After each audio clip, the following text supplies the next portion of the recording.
이사야 13장 1에서 22절 말씀입니다. 13장. 아모스의 아들 이사야가 바벨론에 대하여 받은 경고라. 너희는 민둥산 위에 기치를 세우고 소리를 높여 그들을 부르며 손을 흔들어 그들을 존귀한 자의 문에 들어가게 하라. 내가 거룩하게 구별한 자들에게 명령하고 나의 위엄을 기뻐하는 용사들을 불러 나의 노여움을 전하게 하였느니라. 산에서 무리의 소리가 나며 많은 백성의 소리 같으니 곧 열국 민족이 함께 모여 떠드는 소리라. 만군의 여호와께서 싸움을 위하여 군대를 검열하심이로다. 무리가 먼 나라에서 하늘 끝에서 왔으며 곧 여호와와 그의 진노의 병기라. 온 땅을 멸하려 함이로다. 사랑하는 형제 여러분, 2월 27일 월요일 저녁 목상에 오신 것을 환영합니다. 12장까지의 이사야 예언의 주 대상은 남유다였는데요. 이제 13장부터 23장까지는 선민 이스라엘과 연관이 있는 주변의 이방국가 10개국에 대한 심판 예언이 전개됩니다. 본장과 다음 장 14장 23절까지는 그 첫 번째 국가인 바벨론에 대한 심판 예언입니다.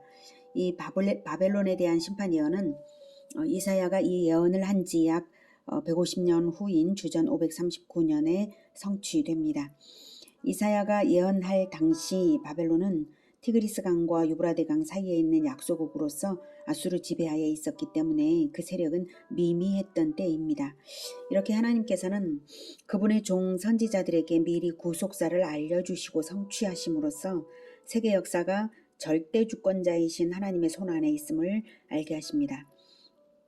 또한 예언대로 다 성취된 모든 것을 볼 때에 남은 바 미래의 일인 지구의 종말과 그리스도의 재림과 새하늘과 새 땅의 도래가 반드시 성취된다는 것을 확신하게 합니다. 먼저 5절까지는 바벨론을 멸망시키기 위하여 하나님께서 군대를 소집하시는 내용입니다. 1절, 1, 2절. 아모스의 아들 이사야가 바벨론에 대하여 받은 경고라. 너희는 민둥산 위에 기치를 세우고 소리를 높여 그들을 부르며 손을 흔들어 그들을 존귀한 자의 문에 들어가게 하라. 여기서 민둥산 위에 기치를 세우고 존귀한 자의 문에 들어갈 자들을 소집하시겠다는 것인데요. 존귀한 자는 바벨론 왕을 말하고요. 민둥산은 나무가 없으므로 깃발을 세우는 것 같이 이제 나무가 없는 데에 깃발을 세우면 잘 보이잖아요.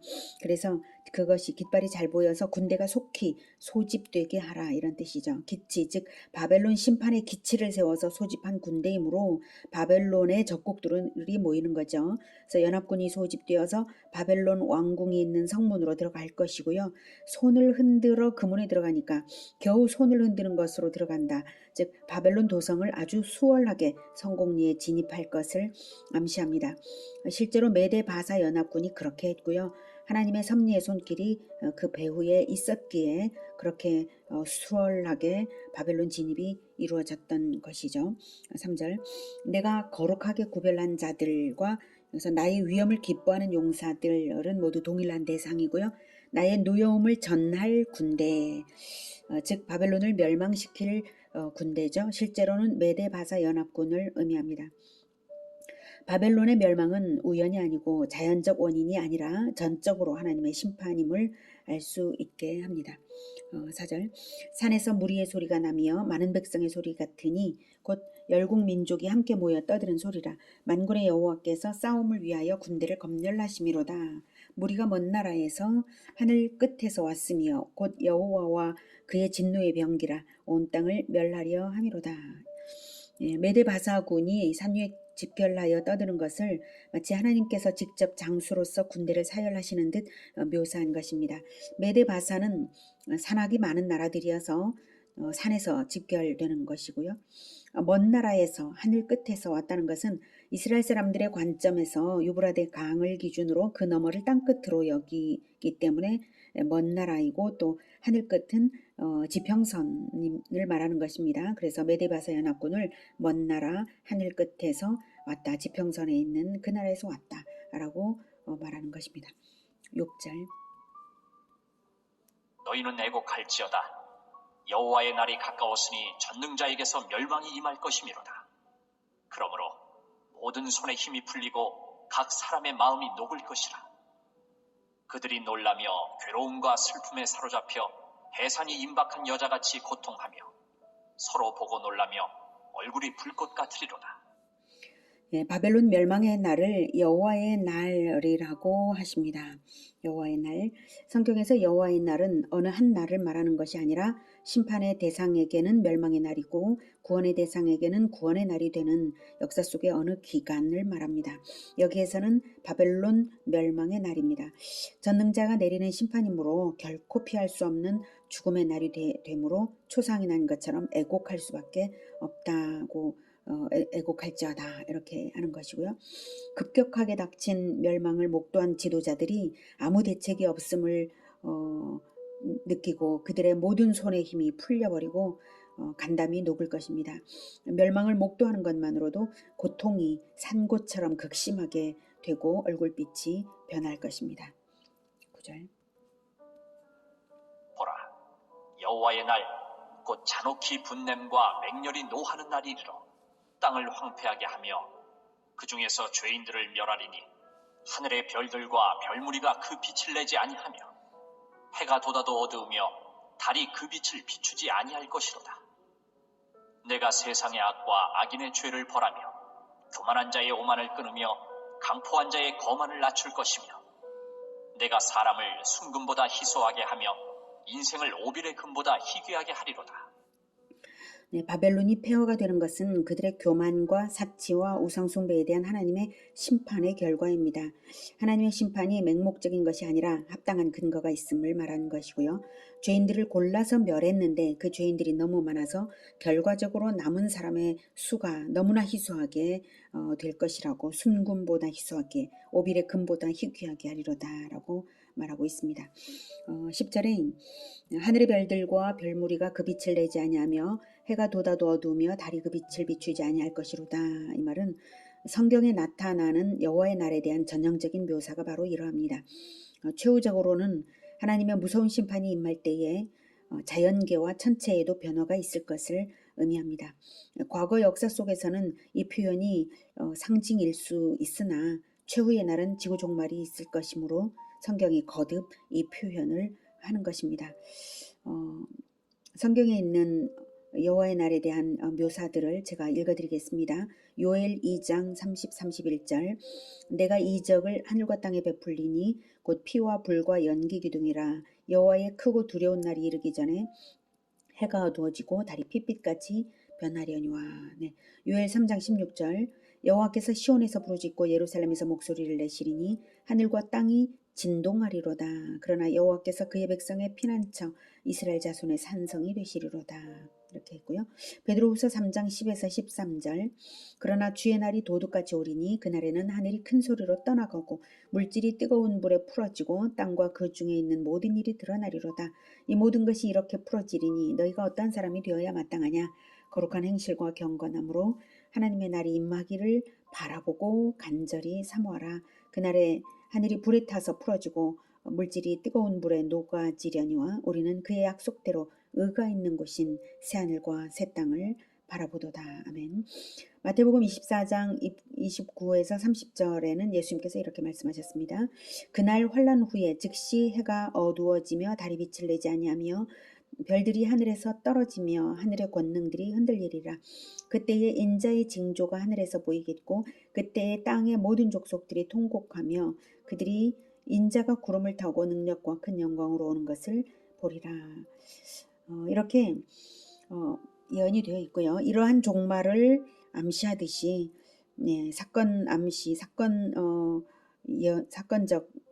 예언적인 사건으로서 예수님의 임종시에도 천체 이변의 징후가 있었죠. 마태복음 27장 45절에 제6시로부터 온 땅에 어둠이 임하여 제9시까지 계속되더니 이렇게 예수님께서 이제 돌아가실 때 제6시는 정오를 말하고요. 제9시까지 오후 3시까지 3시간 동안 사실 해가 가장 높이 떠 있을 바로 그 시간에 온 땅에 어둠이 3시간 동안이나 임했던 것입니다. 이때는 보름달이 있어야 될 그런 때거든요. 그래서 그 즈음에 3시간 동안이나 어둠이 임한다는 것은 과학적으로 천문학적으로 해석이 불가능한 이러한 사건이었습니다. 이제 13절. 그러므로 나 만군의 여호와가 분하여 맹렬히 노하는 날에 하늘을 진동시키며 땅을 흔들어 그 자리에서 떠나게 하리니 그들이 쫓긴 노루나 모으는 자 없는 양같이 각기 자기 동족에게로 돌아가며 각기 본향으로 도망할 것이라. 만나는 자마다 창에 찔리겠고 잡히는 자마다 칼에 엎드러지겠고 그들의 어린 아이들은 그들의 목전에서 메어침을 당하겠고 그들의 집은 노략을 당하겠고 그들의 아내는 욕을 당하리라. 바벨론의 상업 등의 목적으로 머물고 있던 외국인들이 많았습니다. 세계 모든 사람들이 흠모하면서 모일 만큼 화려한 바벨론 성읍에 모여있던 수많은 외국인들이 이제는 혼비백산하여 달아나게 되리라는 예언입니다. 그러나 미처 도망하지 못한 외국인들이 처참하게 죽음과 곤욕을 당할 것을 예언했습니다. 한편 바벨론에 머물고 있던 외국인들의 곤경은 종말에 마귀에 속하여서 쾌락을 탐닉하던 모든 죄인들의 멸망을 의미합니다. 요한계시록에 탐욕의 세상을 바벨론으로 상징했고 또 그 멸망을 이렇게 묘사를 했는데요. 제가 읽어드리겠습니다. 요한계시록 18장 2절에서 20절까지 조금 길지만 제가 읽어드릴게요. 요한계시록 18장 2에서 20절. 힘찬 음성으로 외쳐 이르되 무너졌도다 무너졌도다 큰 성 바벨론이여 귀신의 처소와 각종 더러운 영이 모이는 곳과 각종 더럽고 가증한 새들이 모이는 곳이 되었도다. 그 음행의 진노의 포도주로 말미암아 만국이 무너졌으며 또 땅의 왕들이 그와 더불어 음행하였으며 땅의 상인들도 그 사치의 세력으로 치부하였도다 하더라. 또 내가 들으니 하늘로부터 다른 음성이 나서 이르되 내 백성아 거기서 나와 그의 죄에 참여하지 말고 그가 받을 재앙들을 받지 말라. 그의 죄는 하늘에 사무쳤으며 하나님은 그의 불의한 일을 기억하신지라. 그가 준 그대로 그에게 주고 그의 행위대로 갑절을 갚아주고 그가 섞은 잔에도 갑절이나 섞어 그에게 주라. 그가 얼마나 자기를 영화롭게 하였으며 사치하였든지 그만큼 고통과 애통함으로 갚아주라. 그가 마음에 말하기를 나는 여왕으로 앉은 자요 과부가 아니라 결단코 애통함을 당하지 아니하리라 하니 그러므로 하루 동안에 그 재앙들이 이르리니 곧 사망과 애통함과 흉년이라. 그가 또한 불에 살라지리니 그를 심판하시는 주 하나님은 강하신 자이심이라. 그와 함께 음행하고 사치하던 땅의 왕들이 그가 불타는 연기를 보고 위하여 울고 가슴을 치며 그의 고통을 무서워하여 멀리 서서 이르되 화이또다 화이또다 큰 성 견고한 성 바벨론이여 한 시간에 내 심판이 이르렀다 하리로다. 땅의 상인들이 그를 위하여 울고 애통하는 것은 다시 그들의 상품을 사는 자가 없음이라. 그 상품은 금과 은과 보석과 진주와 세마포와 자주옷감과 비단과 붉은 옷감이요 각종 향목과 각종 상아 그릇이요 각 값진 나무와 구리와 철과 대리석으로 만든 각종 그릇이요 계피와 향료와 향과 향유와 유향과 포도주와 감람류와 고운 밀가루와 밀이요 소와양과 말과 수레와 종들과 사람의 영혼들이라. 바벨론아 내 영혼이 탐하던 과일이 네게서 떠났으며 맛있는 것들과 빛난 것들이 다 없어졌으니 사람들이 결코 이것들을 다시 보지 못하리로다. 바벨론으로 말미암아 치부한 이 상품의 상인들이 그의 고통을 무서워하여 멀리 서서 울고 애통하여 이르되 화이또다 화이또다 큰 성이여 세마포 옷과 자주옷과 붉은 옷을 입고 금과 보석과 진주로 꾸민 것인데 그러한 부가 한 시간에 망하였도다. 모든 선장과 각처를 다니는 선객들과 선원들과 바다에서 일하는 자들이 멀리 서서 그가 불타는 연기를 보고 외쳐 이르되 이 큰 성과 같은 성이 어디 있느냐 하며 티끌을 자기 머리에 뿌리고 울며 애통하여 외쳐 이르되 화이또다 화이또다 이 큰 성이여 바다에서 배부리는 모든 자들이 너의 보배로운 상품으로 치부하였더니 한 시간에 망하였도다. 하늘과 성도들과 사도들과 선지자들아 그로 말미암아 즐거워하라. 하나님이 너희를 위하여 그에게 심판을 행하였음이라 하더라. 네. 자 이제 17절부터는 바벨론 심판을 위해 모으실 군대의 정체를 밝히고 멸망한 바벨론의 참상을 말합니다. 보라, 오늘 돌아보지 아니하며 금을 기뻐하지 아니하는 메대 사람을 내가 충동하여 그들을 치게 하리니 메대 사람이 활로 청년을 쏘아 죽이며 태의 열매를 긍휼히 여기지 아니하며 아이를 애석하게 보지 아니하리라. 네, 바벨론 심판에 사용된 도구는 메대 바사 연합군인데요. 여기서 메대만을 대표로 말하는 이유는 구성원들이 대부분 메대 군사였기 때문입니다. 하지만 지휘자는 바사왕 고레스 2세입니다. 17절에 보라 은을 돌아보지 아니하며 금을 기뻐하지 아니하는 메대 사람을 내가 충동하여 그들을 치게 하겠다 했는데요. 바벨론 침입은 은, 금이 목적이 아니라 압박당한 민족의 서름으로 인해서 복수의 일념으로 일어난 잔인한 메대 사람을 사용하신 것입니다. 태의 열매를 긍휼히 여기지 아니하며 아이를 애석하게 보지 아니하리라. 메대인의 잔인성이 이 정도였다는 것인데요. 바벨론에게 당한 것을 되갚아 준 것이라고 보입니다. 한편 바벨론 제국의 명맥은 이렇게 주전 539년에 그 운을 다하지만 바벨론 성이 완전히 황폐하게 된 것은 훨씬 후대인 주후 7세기경입니다. 19절부터는 심판의 결과 바벨론의 신세가 어떻게 되는지를 말합니다.